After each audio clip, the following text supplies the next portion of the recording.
안녕하십니까. 2012년 9월 고1 학력평가 33번부터 35번 문제 해설하겠습니다.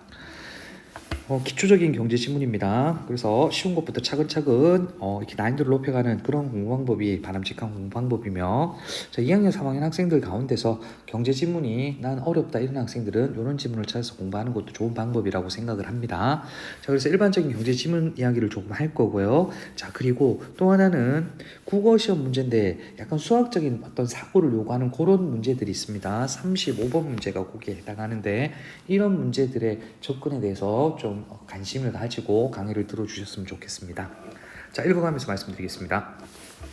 가격 분산이란 동일 시점에 동일 제품에 대해 상품마다 가격이 차이 나는 현상을 말한다. 그냥 읽으시면 안 돼요. 가격 분산이 핵심어라는 거 우리 다 알아요. 하지만 자, 동일 시점, 동일 제품, 가격 차이 요런 설명하는 단어들까지 같이 머릿속에 놓고 여러분이 진행을 하셔야 되겠습니다.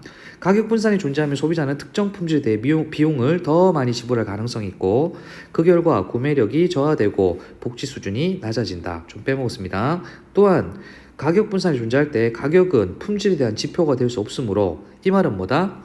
좋은 게 비싸고 이렇게 품질이 좋지 않은 게 가격이 쌓여야 되는데 가격으로 판단할 수 없게 된다는 거죠. 소비자가 가격 품질의 지표를 사용한다면 경제적 위험이 따르게 된다. 자, 가격 분산은 좋다, 나쁘다? 나쁘대요. 왜 나쁘대요? 더 많은 돈을 지불하게 되니까 어떤 복지 수준이 낮아지고 구매력이 떨어집니다. 그죠? 그리고 또 가격이 어떤 지표로서 역할을 다하지 못하기 때문에 경제적 위험에 처하게 됩니다. 이런 가격 분산이 발생하는 원인은 크게 판매자의 경제적인 이유에 의한 요인, 소비자 시장 구조에 의한 요인, 재화의 특성에 따른 요인, 소비자에 의한 요인으로 구분할 수 있다 했습니다. 열거 같은데, 그쵸? 예. 근데 뒤에 보면 첫째, 둘째, 셋째 나오죠, 그죠? 자, 그래서 첫째, 둘째, 셋째, 넷째 이렇게 되겠습니다, 그죠? 자, 그리고 요거 같은 경우는 원인 분석에 해당하는 글입니다. 자, 그 다음 판매자 측 첫째부터 볼게요. 판매자 측, 판매자에 의해서 뭐가 가격 분산이 일어납니다. 소매 상점의 규모에 따른 판매 비용의 차이와 소매 상인들의 가격 차별화 전략 두 가지를 들 수 있다. 상점의 규모가 클수록 대량으로 제품을 구매할 수 있으므로 판매 비용이 절감되어 보다 낮은 가격에 제품을 판매할 수 있기 때문이고, 가격 차별화 전략은 소비자의 지불 가능성에 맞추어 그때그때 최고 가격을 제시함으로써 이윤을 극대화하는 전략을 말한다. 무슨 말인지 알겠나요? 자, 뭐 돈이 많은 사람이 있으면 비싸게 받고 돈이 없는 사람한테 싸게 받는 거죠. 그렇죠? 이런 차별화 전략 때문에 가격이 달라지고, 그리고 또 상점의 규모에 따라서 가격이 달라집니다. 어쨌든 판매하는 사람에 의해서 발생하는 가격 분산의 원인이었습니다. 자, 둘째 보게요. 소비자 시장 구조에 의한 요인입니다. 시장 구조래요. 소비자 시장의 불안전성과 시장 규모의 차이에서 기인하는 것이다. 새로운 판매자가 시장에 진입하거나 퇴거할 때 각종 가격 세일을 실시하는 것과 소비자 수가 많고 적음에 따라 가격을 다르게 정할 수 있는 것을 예로 들 수 있다. 그렇죠. 가격 세일이 발생합니다. 시장 구조에서는요. 그리고 소비자 수가 많으면, 소비자 수는 인구를 이야기하는 게 아니라 살 사람이 많으면 가격이 올라가겠죠. 살 사람이 적으면 가격이 내려가겠죠. 그죠? 자, 그 다음에 셋째, 재화의 특성에 따른 요인으로 하나의 재화가 얼마나 다른 재화와 밀접하게 관련되어 있느냐에 관한 것, 즉 보완제 여부에 따라 가격 분산을 가져올 수 있다 했죠. 무슨 이야기인가 하면, 자, 어떤 재화가 있으면 어떤 재화의 가격이 오르면 그거하고 어떤 관련된 재화로 넘어가는 거겠죠. 그렇죠? 뭐 예를 들자면 뭐 특정 상표 이름을 이야기되나 모르겠는데 펩시콜라나 코카콜라 같은 경우, 그쵸?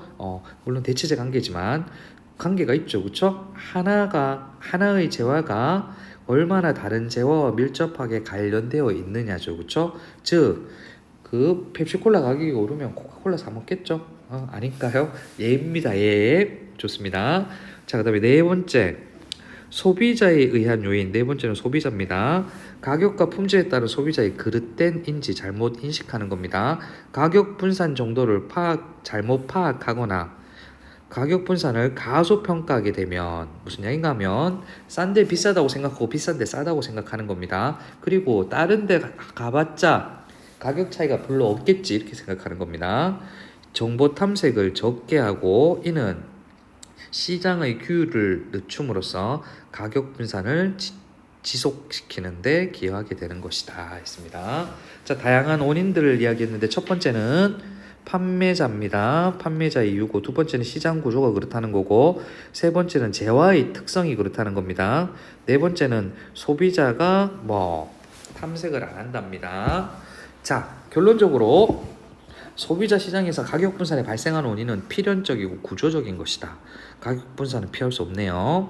이는 소비자가 가격 정보 탐색을 통해 구매 이득을 얻을 수도 있지만 동시에 충분한 정보를 가지고 있지 않은 소비자들은 손실을 볼 수도 있음을 시사한다 했습니다. 그죠? 좋습니다. 그러면 정보 탐색을 어느 정도 하는 것이 좋을까? 일반적으로 탐색을 함으로써 얻는 총 이득이 탐색을 함으로써 소요되는 총 비용을 능가할 때까지 뭐라고요? 총 이득이 총 소득 죄송합니다. 총 비용을 능가할 때까지, 즉 순이득이 보장될 때까지. 총이득이 총비용보다 크면 뭐요? 순이득이 어떻게 되나요? 순이득은 이득이 큰 게 비용보다 이득이 많은 게 순이득이 보장되는 거죠. 그렇죠? 그럼 총이득에서 총 비용을 빼야 되겠죠. 그쵸?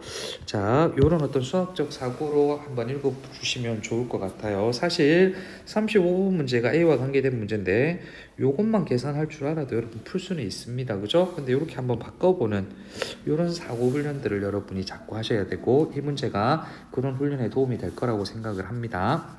자, 그 다음에 33번부터 문제 풀겠습니다. 풀기 전에 한번 정리해 볼까요? 가격 분산 소개했습니다. 가격 분산은 뭐다? 동일 시점, 동일 제품 가격 차이입니다. 좋아요, 나빠요? 나빠요. 원인은 여러 개가 있어요. 첫 번째는 판매자, 두 번째는 시장 구조, 세 번째는 재화의 특징, 네 번째는 소비자. 됐죠? 자, 그래서 가격 분산은 해결할 수 있는 문제는 아니에요. 왜요? 필연적이고 구조적인 거니까. 그치? 그래도 소비자는 정보 탐색을 해야죠. 언제까지? 이득이 비용보다 큰, 즉 순이득이 발생할 때까지. 이렇게 돼 있었습니다. 자, 풀어보겠습니다. 추측한 내용으로 적절하지 않는 것은, 자, 항상 문제를 풀 때 불필요한 단어가 없다고 생각해야 됩니다. 추측해야 됩니다. 그러면 본문에 나온 것과 100% 일치 안 해도 추리해야 되는 거죠. 그쵸? 좋습니다. 가격 분산이 큰 제품일수록 신뢰도가 낮다. 맞죠? 어디 나왔나요? 맨 앞에 나왔습니다. 그죠? 첫째 단락에 나왔죠. 예, 요 부분에 나왔죠. 그죠? 자, 그 다음에 대체할 재화 유무에 따라, 그건 금방 읽었습니다. 그쵸? 어디 있나요? 보완제가 요거죠. 그쵸? 예, 그 다음에 정부의 엄격한 규제가 있으면 나왔나요? 가격 분산을 막을 수 있나요? 필연적이라고 그랬죠. 그죠? 어디 있었어요? 여기 있었죠. 그죠? 예, 여기요. 그래서 틀렸어요. 답인 것 같아요. 정보력의 부재는 가격 분산에 따른 피해를 키운다. 딩동댕이죠. 탐색을 해야 된다고 그랬습니다. 소비자들은 충실한 정보 탐색을 통해 가격 분산에 따른 구매 이득을 얻을 수 있다. 똑같은 이야기겠습니다. 그죠? 자, 그 다음에 34번 보겠습니다. 기억에 따른 합리적 소비라고 그랬습니다. 기억은 뭐니? 가격 분산입니다. 그죠? 동일 시점에 동일 제품이 가격 차이가 나기 때문에 어떤 소비를 해야 되냐 이거겠죠. A 문방구에서 점포 정리한다는 소식을 듣고 B 문방구보다 더 싸게 색연필을 샀다 되겠습니다. 그렇죠? 동일 시점에 동일 상품을 더 싸게 샀네요. 답이네요. 요금이 5,000원인 A 미용실 대신에 사은품도 주는 B 미용실에 갔다. 일단 여러분 보세요. 동일 상품이 아니죠. 미용실이 다르면 서비스가 다르겠죠. 됐죠? 그거 아니더라도 여러분 보세요. 이 사은품이 어떤 사은품을 주느냐에 따라 달라지겠죠. 그죠? 그죠? 그래서 사은품을 준다고 해서 무조건 사는 거는 합리적인 소비가 아니죠. 만약 서비스가 같다고 치더라도 사은품이 5,000원 미만이면 합리적인 소비가 아니죠. 틀렸습니다. 며칠 전 개업해서 라면 한 개를 50원 싸게 파는 가게가 있지만 친구 어머니가 하시는 단골 가게에서 샀다는 경제적으로 합리적인 소비는 아니죠. 그러니까 자, 50원 때문에 친구 엄마 가게 안 가고 다른 데 가면 안 돼요. 자, 그래서 이거는 뭐랄까, 합리적인 소비가 아니라 도덕적인 소비입니다. 그죠? 예. 근데 어쨌든 경제적 합리적 소비는 아니었습니다. USB 저장 장치를 사려 했으나 가격이 너무 비싸 망설이다가 신제품 개발로 인해 가격이 떨어진 후에 구입하였다. 가격이 떨어진 거니까 맞죠? 그다음에 똑같은 제품 맞죠? 하지만 뭐 시기가 달랐죠. 그쵸? 떨어진 후죠. 그래서 동일한 시기여야 됩니다. 그래서 답이 아닙니다. 자, 대리점과 인터넷을 비교하니 두 곳의 가격이 같으면 가격 분산이 아니죠. 얘기할 것도 없죠. 당장 물건을 받을 수 있는 대리점에서 사전을 구입하였다. 땡 되겠습니다. 답 몇 번? 1번 되겠죠. 답이 1번이더라도 밑에 것까지 틀린 이유까지 여러분 정확하게 보셔야 되겠습니다. 자, 그 다음에 A를 바탕으로 할 때 A 보기에서 가장 효율적인 소비가 이루어진 지점입니다. 자, 이거를 문제 오류라고 할 수도 있어요. 하지만 문제가 오류가 있더라도 답은 명백합니다. 그런 오류를 고려하더라도 자, 선생님이 무슨 이야기인가 하면 봐요. 자, 동일 물건이죠. 그 다음에 구매자의 노동력은 시간당 10,000원이라고 그랬죠. 그럼 A 같은 경우는 1시간, D 같은 경우는 2시간, B 같은 경우는 3시간이죠. 그쵸? 그래서 10,000원, 20,000원, 30,000원 썼습니다. 그죠? 예, 좋습니다. 근데 구매 가격인데 여러분 봐봐요. 총 이득이 뭔데요? 총 이득이 이 사람들은 30,000원 주고 샀죠. 그래서 이득이 없다고 할 수 있겠죠. 예. 이 사람은 얼마에 샀나요? 20,000원에 샀죠. 이 사람들보다 10,000원 이득이죠. 이 사람도 10,000원 이득이죠. 아이고, 이 사람은 딴 사람들이 30,000원 주고 샀는데 10,000원 주고 샀으니까 20,000원 이득이죠. 하지만 구매하는데 3시간 걸렸네요. 하나하나 해볼게요. A부터 갈게요. A는 이득이 0이죠. 근데 1시간 탐색했으니까 마이너스 10,000원입니다. 그쵸? 10,000원 손해네요. 자, B는요. 여기죠. B는요 마찬가지로 이득이 없다고 생각합니다. 근데 3시간이나 구매했네요. 30,000원이나 손해네요. C는요. 자, 10,000원 이득이죠. 딴 사람들은 30,000원에 샀는데 20,000원에 샀으니까 그죠? 근데 이 사람은 10, 100, 1000만이네요. 그쵸? 그래서 0이네요. 자, D 같은 경우는요. 마찬가지로 10,000원 이득이죠. 딴 사람들은 30,000원에 샀는데 나는 20,000원에 샀어요. 하지만 2시간을 썼어요. 그래서 마이너스 10,000원 손해입니다. E는요. 잘 샀네요. 총 이득은 제일 커요. 그쵸? 하지만 아이고, 검색을 너무 오래 했네. 그쵸? 30,000원에 써버려서 마이너스 10,000원입니다. 그래서 C가 답인데요. 자, 이게 아까 선생님이 왜 오류라고 이야기를 했나 하면 선생님 총 이득이 총 비용을 능가해야 되는데 아직 능가 안 했죠. 그죠? 그래서 0인데요. 이렇게 이야기할 수 있을 것 같아요. 근데 여기서 이렇게 생각할 수 있겠죠. 이렇게 생각하면 깔끔해집니다.